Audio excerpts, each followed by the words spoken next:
Well, it must be Sunday night because Offside Hockey Talk is live, and we are joined by a very great guest tonight. Before we get there, though, want to say hi to my co-hosts as always, Pete the Heat and Dylan D4 Fournier. Boys, how's it going tonight? It's going well. How are you doing, James? How you doing, Dylan? David, nice to have you.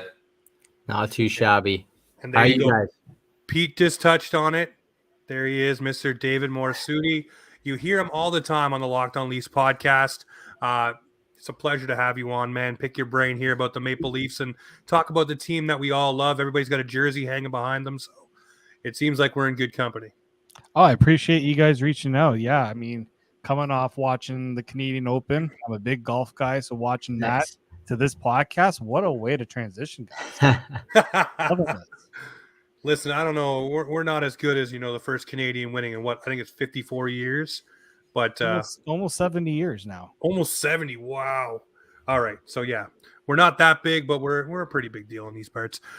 So yeah, having David on tonight, you guys can see the topics on the sidebar. We're gonna jump into it. But hey, we gotta ask David, what was it joining Locked On Leafs? What got you in there? Obviously, you must love talking about the Toronto Maple Leafs. I know you dabble with Sportsnet as well. Fill us in. What happened there? Where'd your love of hockey come from? Yeah, so I always loved to do podcasting. I was podcasting even before I thought sports media was going to be a career for me. And Mike and I met in school. We actually went to Centennial College together. So I knew Mike before he became Al's brother. So it's always funny when people say, like, have you ever heard of this guy, Al's brother? I said, yeah, I know his actual name. Can you explain the story of Al's brother to the listeners that don't know? Yeah, so the inception of that name came from just Overdrive. They were making nicknames for all the guys that were working behind the scenes. You got Grappler, and then they just decided to do Al's brother. I couldn't remember exactly why it was Al's brother that then eventually became the name, but yeah, so it's stuck, and like Mike has embraced it like no other, and that's Mike for you though. Mike will embrace anything like that, and that's what makes Mike so entertaining. And so Mike was on the Locked On Leafs podcast. He said 4 years he had already been doing it. And he'd asked me to come on the podcast a few times because he's always looking for guests just to help, do the show. Yep. And then he just literally came and was like, you want to be my permanent co-host with me? And, I thought about it for a little bit because, 5 days a week we have, it's a commitment there. Yeah. Mike and I had that connection already. Like we already knew each other. So it was that was an easy thing. And I said, yeah, sure. I've always wanted to get, I hadn't done podcasting in a little bit, like on an everyday basis. So I'm like, yeah, doing the Leafs, it's really what I do every day. Like it just made a perfect sense to do it on. Yeah, I've been there going on 2 years now, like almost 2 years now. So it's, did it happen during COVID then? So I started kind of working with them during COVID, and then after COVID, so we were getting past the bubble. So this would have been the first year of post bubble stuff.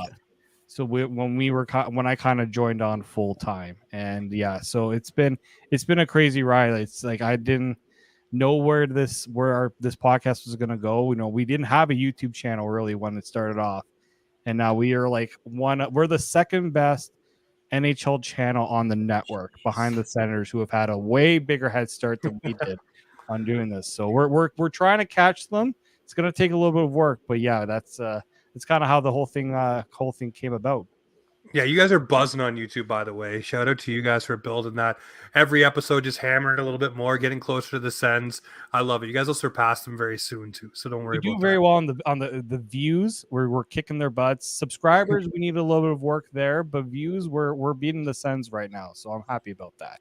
Hey man, it's just the way the Leafs do it, man. They beat the Sens. It's the way to go.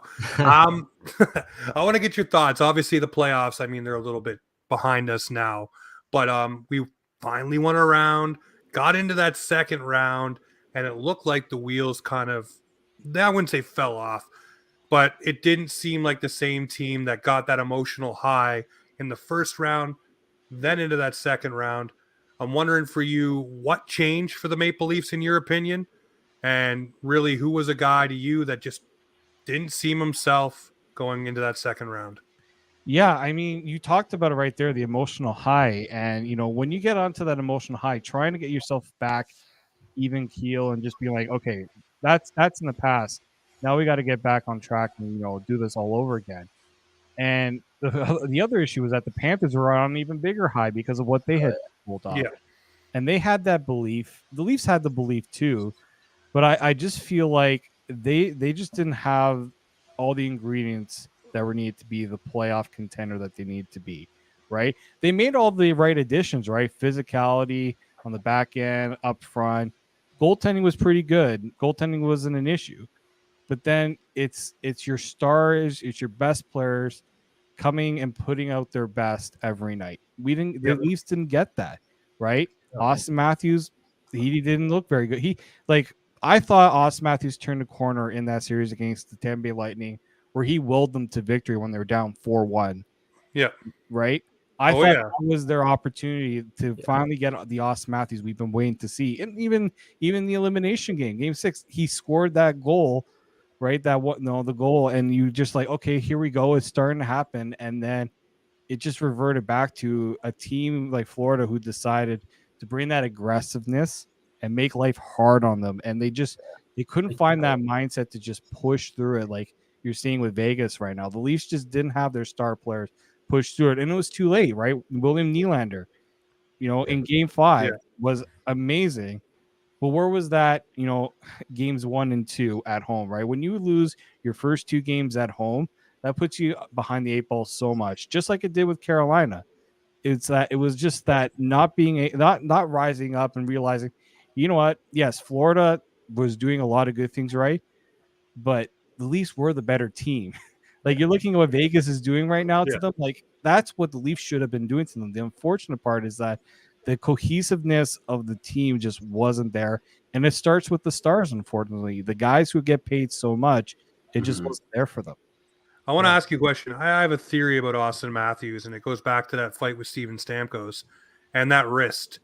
That wrist that's our hand, wrist, the whole thing that bothered him throughout the year. I'm wondering if that tussle with Stamkos really did something to that wrist hand. Because if you look in the second round, his shooting wasn't the same. His velocity off the stick wasn't the same. Even the accuracy wasn't there that we're used to from Austin Matthews. I'm wondering, do you think that might have been a factor? Not giving him a pass or anything, but I'm saying that may be something that hampered him. And maybe you see after he inks his big old deal here with the Maple Leafs this offseason, maybe he goes and gets something cleaned up. Yeah, I didn't really think about that when the fight initially happened. Like Austin Matthews shouldn't have been fighting in that situation. No. Steven Stamkos knew exactly what he was doing there. Yeah. And like when I watched Austin Matthews in that second round, he definitely didn't look like himself. There were opportunities for him that Austin Matthews you'd usually score. And we've seen him score so many times. And you could tell when you're injured, especially your wrist, I'm not a professional athlete, but I just know that if I'm dealing with any issues with a wrist or anything, you're going to overcompensate a little bit to, work around that injury. And you could see that Austin Matthews the mechanics just weren't there for that shot. That shot is what makes him the guy, right? That gets paid over $11 million. No one shoots the puck like him. No. But the Leafs just didn't get that from him. And you could tell that something was off from him. Yeah, he had his chances, but it just wasn't to the same degree that we had seen, even earlier in that series. So that fight could have definitely been it. I wouldn't be surprised, just like last year, where if he did have, to go with another surgery, is he waiting for something? Or, sometimes they wait to see if they can rehab it before they do the surgery. The athletes always hate to do the surgeries just because of complications and stuff. So I'm wondering if Matthews just trying to see if rest and rehab for that injury will take care of it.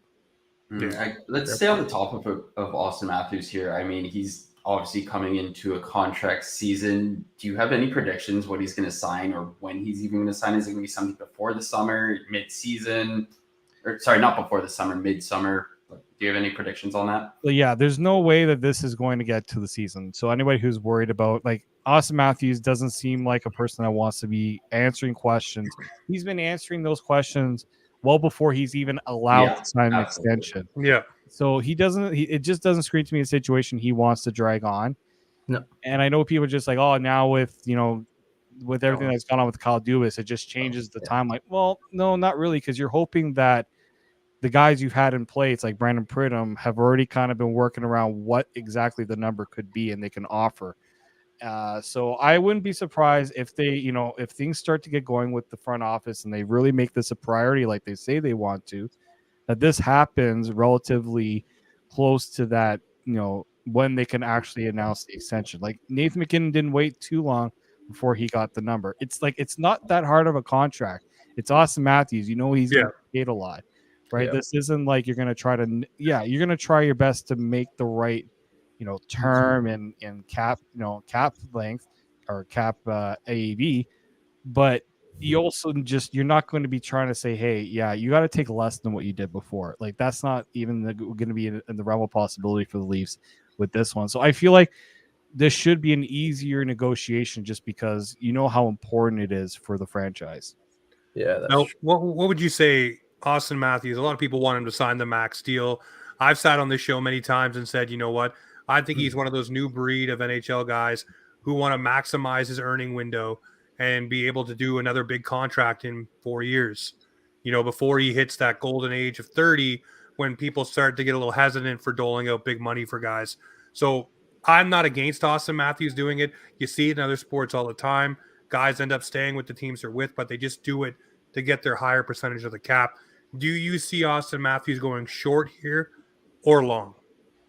I don't think it's going to be any less than 3 years. If they're doing a deal, like it's not going to be for 2 years. Like I just don't see the Leafs are just not going to put themselves in that situation.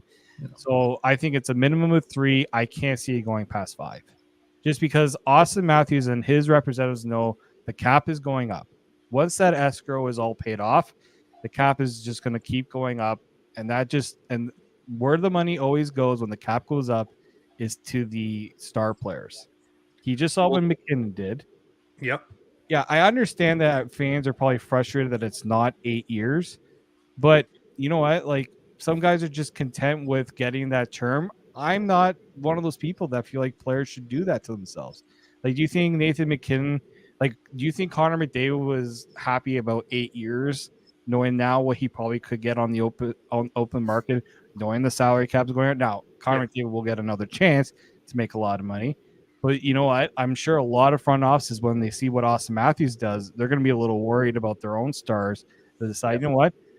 Not only do I want to take the shorter amount of term so I can see if I can get more on my next deal, but you know what? If I'm not happy with the situation, let me see if I can not give myself 8 years and kind of trap myself like a lot of stars get stuck doing. Like, Jonathan Toews and Patrick Kane, I'm sure the Blackhawks and them would have liked to have moved away earlier than what's happening with them, right? So yeah. Well, I said this too, like the cap is going to go up, right? So next year we think about what, between 3 and 5 million. If we go the high end, 5 million, you look at it and say, okay, Austin Matthews due for a raise. Okay, so you give him the $3 million he's looking for. William Nylander is what, almost $7 million, 6.9 and change.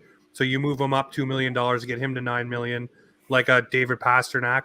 There's your next year's cap raise right there. Those guys just eat that money as if it wasn't even coming in. But those guys are now signed, and you're going up again after that, the next year after that, when Mitch Marner comes up, and then when Johnny T comes up. I'm pretty sure he's not going to be an $11 million player if the Leafs even opt to resign him at that point. But at least for those two players who are right now in the forefront of getting their deals done, you have that hopefully in your mind that we're getting a $5 million raise on the cap. So if we give that money to those guys, bring them up to where they want, we should still, in theory, be okay with our numbers, because really it's just money that's coming in to raise them up. And you can't tell me that Brandon Pridham hasn't been thinking about this for so long. Like, it's literally his job to be the cap wizard of this team. So he knows what money, and you see what Nathan McKinnon has done. You just saw what David Pasternak signed for. So you're getting an idea, right, of what Austin Matthews' range is going to be. Now, 8-year deal is a lot different than, shorter term deals and all those things. But again, when Nathan McKinnon signed, there was no telling where the cap was going. No. Yeah. So you could project as much as possible, but it was going up barely $1 million. Like the NHL is like, okay, we'll throw a bone and we'll do it $1 million just because that's what we negotiated. But now with with what you're seeing with Austin Matthews, it hurt the Leafs obviously that they didn't get a longer extension the first time around. But they knew they were just going to bet on the fact that they expect the cap to continue to go up and they can continue to make money. Like, and people get mad that it's just like, well, Austin Matthews' value to the team is really high. Yeah. You just know how important he is, and just not even on the ice, but off the ice too. Like, there's no way MLSE is going to get away with getting him on a massive discount. It's just not the way it goes in Toronto. Do you, Well, do you ever go ahead. do you ever think like I know we're not in the locker room or anything, but do you ever think that in Austin Matthews' mind that he would be inclined to take that shorter term and a little bit shorter, less cap than what he is worth so that he can get that bargain later down the road? Or do you just think that's not even in the question? You know what? Like, the Leafs gave him, like, they can even tell them, like, look, we didn't shortchange you on your second deal. We're not trying to shortchange you, but we also, there's a reality here that who do you want to stick around, right? Do you want Willie to be here? Do you want Mitch to be here? Do you want certain guys to be here? Like, the Leafs didn't haggle with him with his contract, right? I think that was purposely done because they just knew that they wanted to keep this core together, and they already went through 2 tough negotiations. They were going to do a third one, and if there's one you don't want to do, it's your franchise player. Yeah. So I think there will be that honest conversation. It has to happen. I think Trio is pretty honest and straightforward with that, especially because I don't know. I'm the type of person that thinks that, like, if you're thinking about winning a championship, you might want to take the discount to keep your guys around. And especially, I know we talk about the core 4, but like those guys love and adore each other, and I think they would love to have each other around and take a little bit of a discount to keep guys around that were, traded to the team this year, and to keep. And the problem that the Leafs had when they did the Tavares deal, then the Willie, then they set these parameters where how much better is Tavares over Marner and Matthews? Like Mike talked about this on the show. Give him a lot of credit for that, because how can you tell Austin Matthews he's not worth more than John Tavares? Yeah. How can you tell, Mitch Marner he's not? Now, I know sure people will have their opinions on Mitch Marner, but he was coming off a really good season. Yeah. How can you tell him that he's worth less than, $10 million a year? It's really tough just because the comparables internally would suggest that, Marner couldn't, take Nylander money. He also isn't worth Matthews money. So you try to work the middle ground, maybe a little bit too much on the Marner scale. Maybe it should have been tipped a little bit more to the balance a little bit. But that's the issue right there, is that you got, like, Matthews will reset everything on this team. Hopefully in the right way. Right? Like, hopefully, with Matthews getting paid, the dollar signs don't go through Mitch's eyeballs, right? Yeah. And that might have to be another conversation to have right there, right after that. Yeah. And that's going to be the tougher one, I think. Well, the question that I have here, and we sit here and talk about wanting to keep guys around, and saying, hey, Austin, take less. What if they structure the deal in that way, though, knowing the cap is going to go up? So in the first couple of years, it's a less cap hit, and he makes his money at the down the line there on year 3, 4, 5 if he signs a 5-year deal, or year 3 and 4. So that way, year 1, there's some more money on the table to keep guys around and keep guys here. Maybe just 1 year of that even, and then year 2, 3, 4, you're up to a higher cap AAV. But that first year, you've sacrificed a little to keep some guys around, a la Willie Nylander and stuff like that. So you maybe say, hey, Austin, first year you'll be at 11 where you are now, and then we put you to the highest paid player beyond that. That gets us to keep Willie here. That gets us to keep whoever else we're thinking of, just because we're not assured the cap is going up 5. We'd like to think it is. But, hey, if you do that for us, we're willing to go to this number for year 2, 3, 4. And that's maybe one way he can govern some, a favor from the fan base, where everybody's like, this guy is making so much money, and it's going to take away from getting these guys signed and keeping guys here.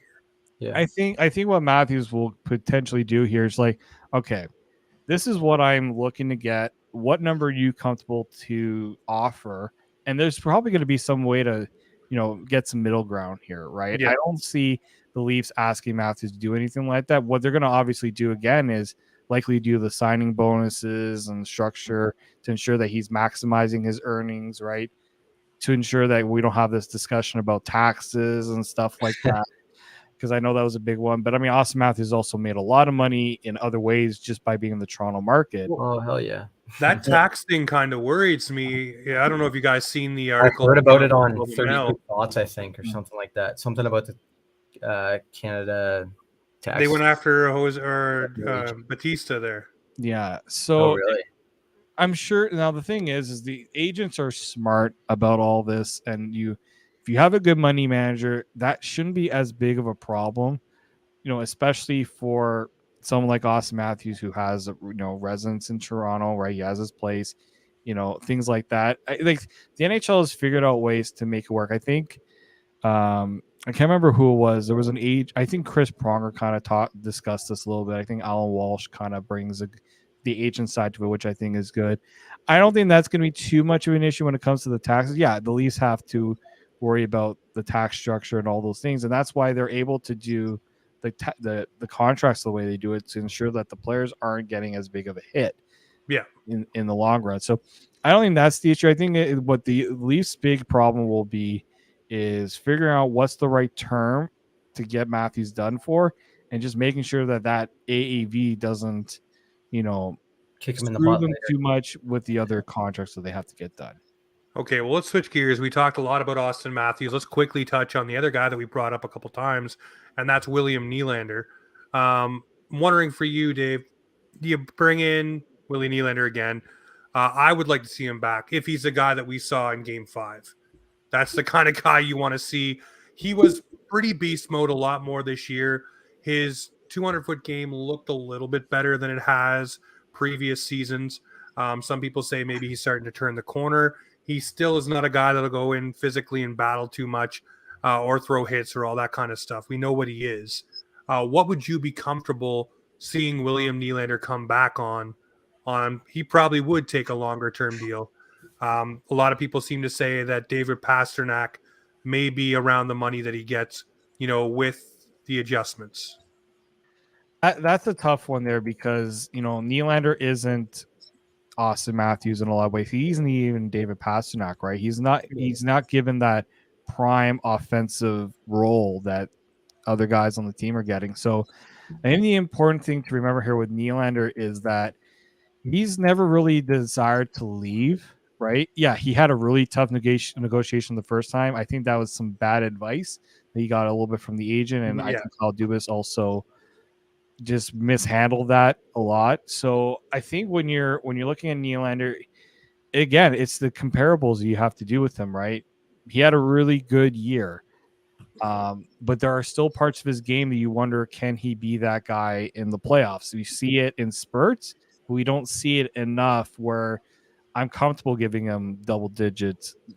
I look at what Mikko Rantanen, that's roughly where I'm looking at with Nylander, right? Because I can't see him getting more than like 9.5. Yeah. Even on the I'd be comfortable at 9. That's about it. Yeah. I did some comparison. I don't know when it was, earlier in the year, and I was kind of just looking at career points and like people around his age, and I looked at Dylan Larkin as a great comparable, but again, I know that Stevie Y is doing something very specific with Detroit in general with those contracts, but I think somewhere around what Dylan Larkin is getting would be great in our market. Especially when Nylander, he's a hot and a cold kind of guy. Like he's not always on. And I think that's the biggest problem when you look at somebody like Nylander. Yeah. Can I ask you something here? If for whatever reason we're not able to sign William Nylander, do you think it's in the Leafs' best interest to trade him and collect assets, or do they just ride out the rest of the season? No, honestly, I think the last thing that Treliving wants is to have another situation with Johnny Gaudreau. Yeah. Or, I think you got to figure this out Like now. Austin Matthews first, Will Nylander, he's right behind. Yeah. You need to figure that out because I think Nylander can be an asset that they can get something good in return because goal scoring is a premium in the NHL, and a team will pay for it. Yeah. And again, you're gonna have to figure out like a sign and trade sort of deal. I think that's what would benefit the Leafs if they do some sort of sign and trade in that regard. I look at Nylander almost similar to a Tkachuk. Obviously not the same player, but I think the situations could be a little similar in that Treliving just will not allow this to drag out longer than it should.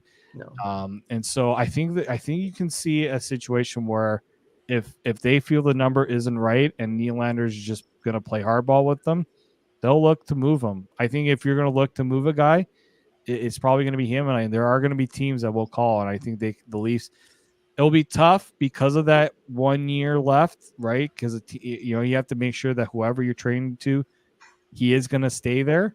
Yeah. Well, I think you got to figure out, okay, if we can work out a sign and trade with the team you want to be with, let's try to get that done. I think that would be their best move if they decide to go that route. Yeah. Yeah, I've seen a few people mention this and say, if you do that route, you bring in a defenseman, a bona fide, number 2, number 3 defenseman. You probably won't get a number 1 for William Nylander, but you will get a package that'll include a defenseman. And, you start looking across the way at Columbus and what they're loading up on their back end, so now you're wondering, hey, Columbus has got some offensive guys, some skilled young players coming in too. Yeah. So that's another one in the East, but we'll roll through. We mentioned Treliving a couple times now. I'd be remiss if I didn't ask you, what do you think of him coming in? I loved how he didn't stir the pot with the media, didn't add fuel to any fires, as Jeff Merrick would say, but he really came in with confidence, threw some jokes out there, really kind of smoothed the room over, right? He was one of those guys who came in almost like you call him a charlatan or whatever. He just came in and said, hey, let's have some fun. This is going to be great. I'm not scared. I'm not nervous. I've learned things. I know things, and I've had great working relationships, by the way, with Matthew's agent, with Brandon Pridham when we both worked in the league. So he calmed a lot of those waters as well right off the get-go. So what were your thoughts, David, when he came in? Yeah, I mean, there's some, thoughts of like, is this the right guy? Is this just the Leafs trying to, go back to the old well in a little ways about just like when you think of like Brad Treliving, he's kind of in that, I wouldn't say the old boys club that you always hear about, but in a way he kind of was.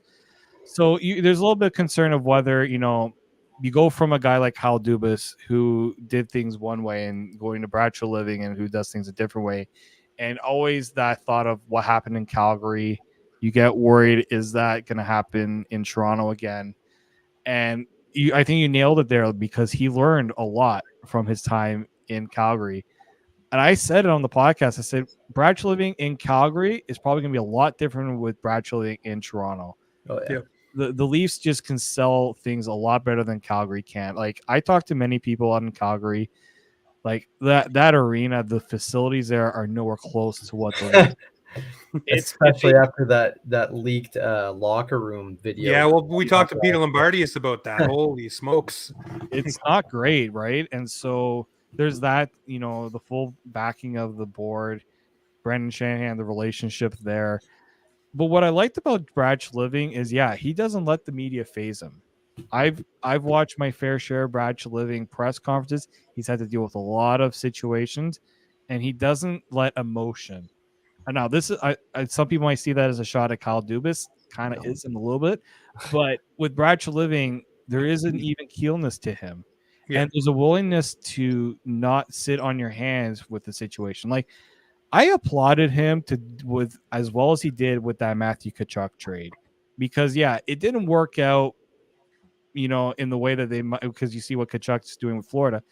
But if Huberdeau played to his potential, like Mackenzie Weegar was doing pretty well for them. Like, nobody was complaining about Mackenzie Weegar. But if Huberdeau probably had a different coach, right, one that didn't hate guys who like offense, I think that trade or young players for that matter. Yeah, I think that trade could have worked out way differently. You know, he went out, he made that deal for Nazem Kadri. Not many were complaining about that deal either. He went and he got a really good goaltender in Jacob Markstrom, who I think was a little bit of burnout from his Vezina season to what happened in the second year. So I think that just a lot of things went wrong for Brad Treliving that I think were just kind of hard to predict in a lot of ways. And I think just having a guy that had that experience and knows, all right, I've been through that. I'm not going to let that happen again. It started to win me over a little bit when you hear him talking about also the defense. And he seems to have a good grasp of what this team, being somebody who has seen this team many times, probably, especially in that 2021 where they played each other like how many times? 9 times. Right. So he knows what this Leafs team is all about. He knows what this team needs going forward. So I'm feeling okay until I start to see the moves that are made, until I start to see the contracts doled out. And he's been pretty good at making trades. Like you think of the Dougie Hamilton trade. He's not afraid to pull a deal. He's not afraid to do it, and he's willing to, figure out ways to, if a guy doesn't want to be there, he's not just gonna lay down and take whatever crappy offer GM's gonna offer him. He's gonna make the best of a pretty brutal situation. Yeah. I want to ask this question to you, and this one we've asked a couple of people who've worked in the Calgary media as well. If Sutter was able to be fired throughout the year, do the Leafs even have Brad Treliving as their general manager? I think he would have stayed. You know what? I don't know about that. I mean, I think, he's the one that hired the coach. I wonder if, look, Sutter has been there so many times that you wonder who's pulling the strings with a lot of those moves, right? And the coaching hires. That was also something that we talked about in the podcast. We were a little concerned about when it comes to his decisions with coaches. But I also was like, how much of that is him? How much is the owner playing? We got the answer last week that it wasn't him who signed Sutter to the extension. Right? It was the owner in Calgary because they're buddies. Exactly. And it basically came down to Treliving or Sutter, and they prioritized Sutter over Treliving. So, and a lot of people, I want to get it out there just with you on here too. A lot of people in Leafs Nation seem to think that Treliving was fired. He actually walked away. No, he wasn't. And I think that's an important distinction. I worked the day at Sportsnet when he left. Yeah. I had to reword our article to make sure it didn't say fired, because that's a very important distinction when you're doing those stories. Accuracy is important. Yep. And it wasn't he left the organization. Kind of, well, not like Kyle Dubas parted ways, but it's essentially like a firing because he still had time on his contract. Yeah. But the Flames one was he wasn't going back. I think he just realized he needed a change as well. I guarantee a lot, as you mentioned, a lot of that had to do with the working relationship with the ownership and things like that, right? If he's being sidestepped to not being able to run the team as he sees fit, you're not going to want to stay there. And I think how that whole season went, the off season to that's a lot to put on with Brad Treliving. So he wasn't fired. He did part ways, and I remember them, like somebody was saying, would there ever be a situation where you'd welcome back in Calgary? And Don Maloney was very crucial in saying, no, I don't think that's like Jim. Like, I don't think Brad would ever come back like to Calgary that way. Like they kind of didn't feel like we're just cutting ties completely. It was kind of a weird situation there. And I think that's an important distinction. The Flames probably would have kept him. I feel like there wasn't an issue with the confidence in what he was doing. I just think Brad had that honest conversation, just like, this isn't the right situation for me anymore. He needs to kind of go. It's almost similar to the Paul Maurice situation when he was in Winnipeg. He was just like, they're not listening to me. It's just like not working. And it was just like, it's my time to go. Let's go. Yeah, I think you're perfectly right. I think the situations are really, really similar in the two cities there. I mean, Maurice was a little more out of nowhere in it, right? And like it kind of caught everyone off guard. Treliving, there was kind of like you heard a little bit that this might not be something that continues. But again, many thought that it would lead to the Flames firing him, not that both sides decided we're just not going to continue this.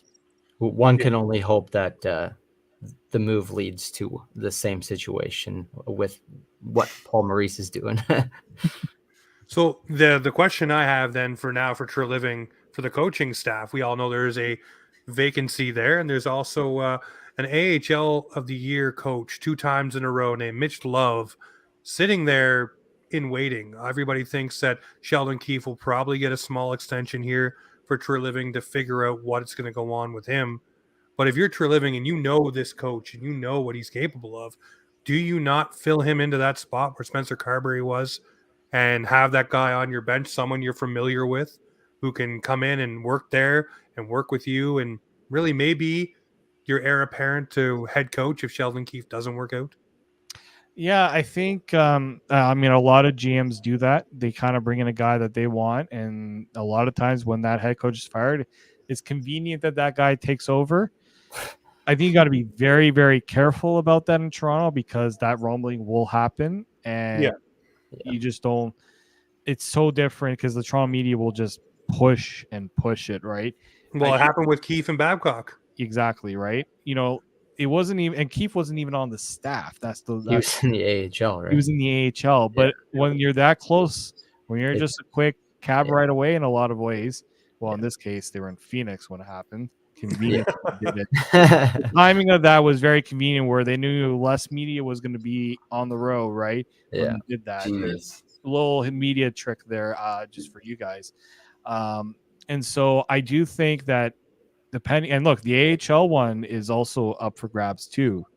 Right. So, right. This is a situation where, yeah, they could do it on the coaching staff or they can have it right in the AHL right there. I think watching how they handle the vacancies, like Spencer Carberry is one they're going to have to fill.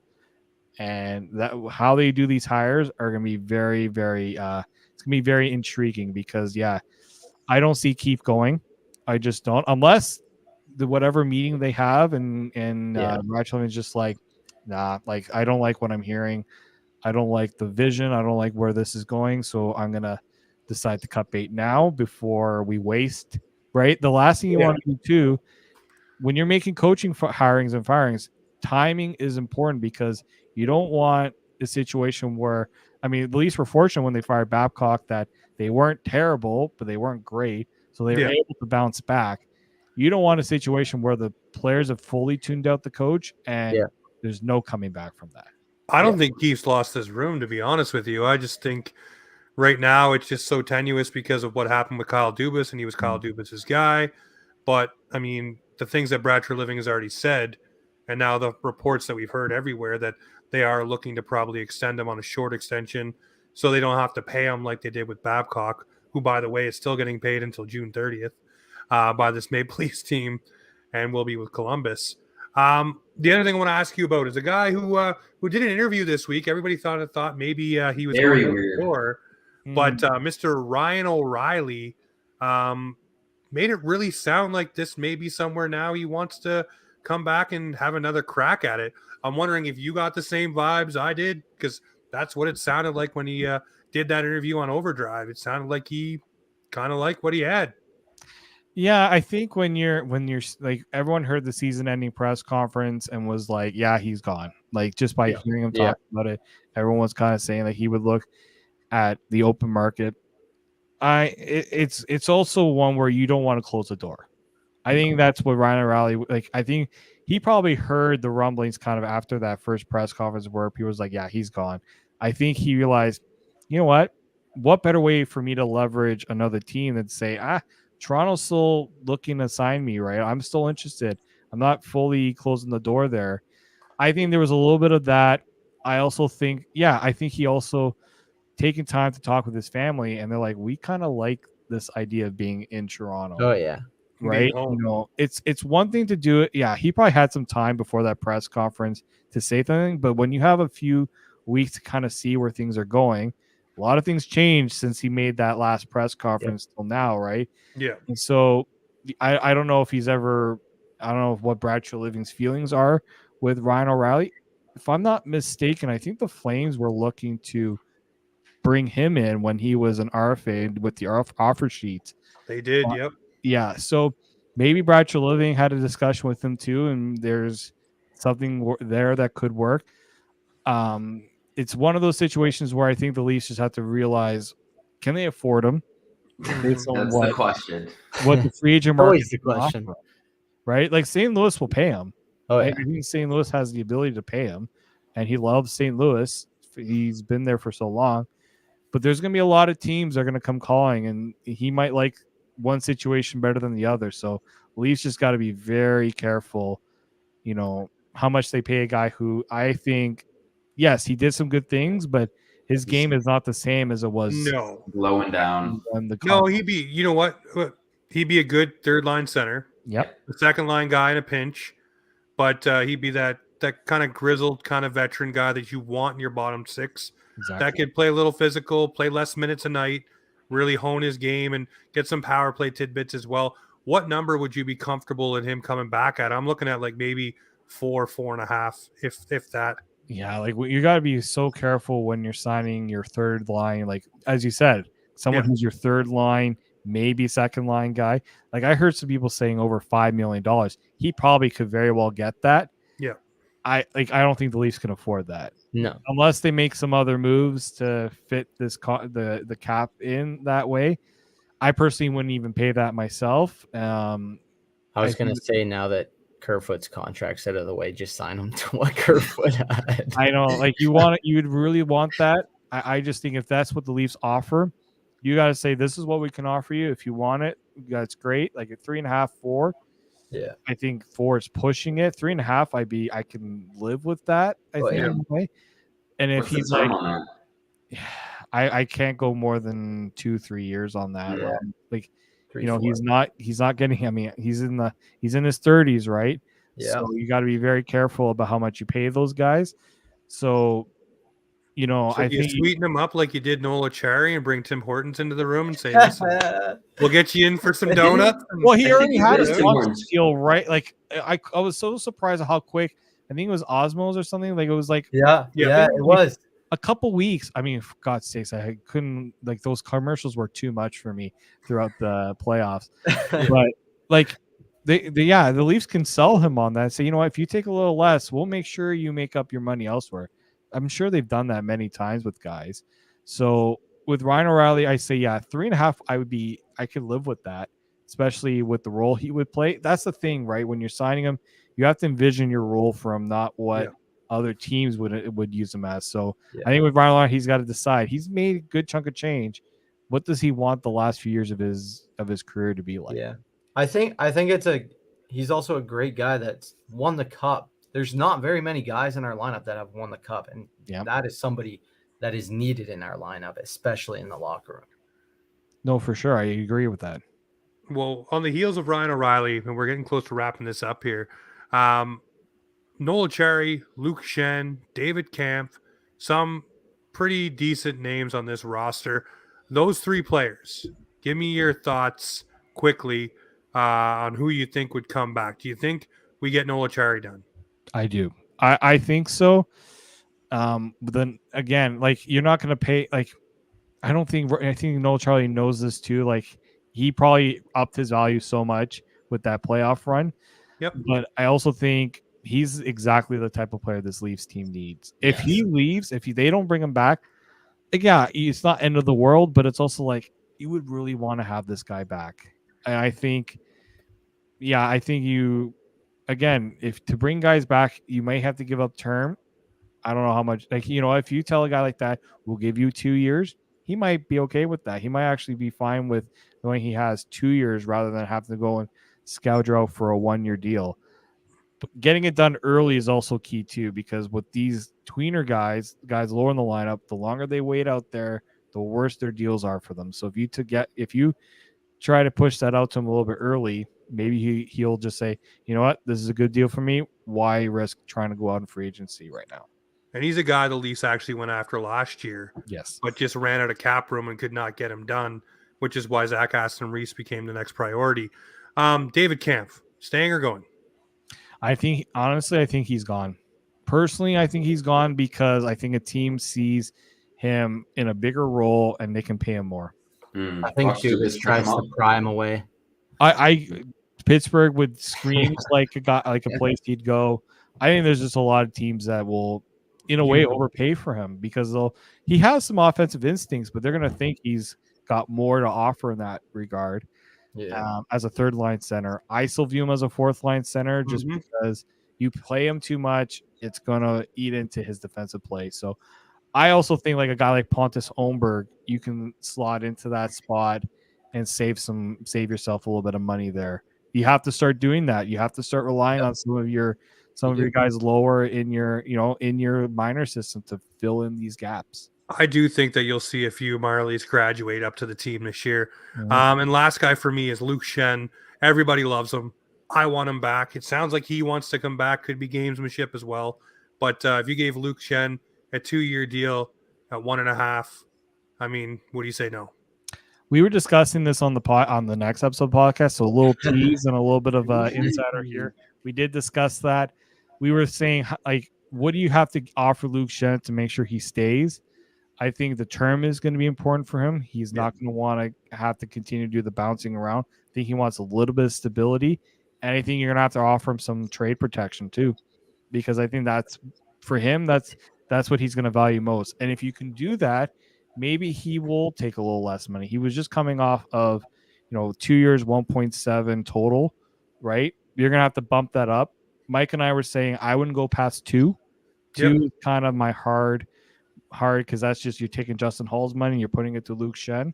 I would be okay with that. 100%. Right? If you can get him to 1.5 to 1.75, I think you're just going to be it'd be probably such an easy yes, let's just get this done. All right, well, that's a guy that I definitely want to have back. Well, David, I want to have you back on once everything does shake out for the Maple Leafs, see where we went wrong, went right. Maybe there's a big name that is gone beyond that time.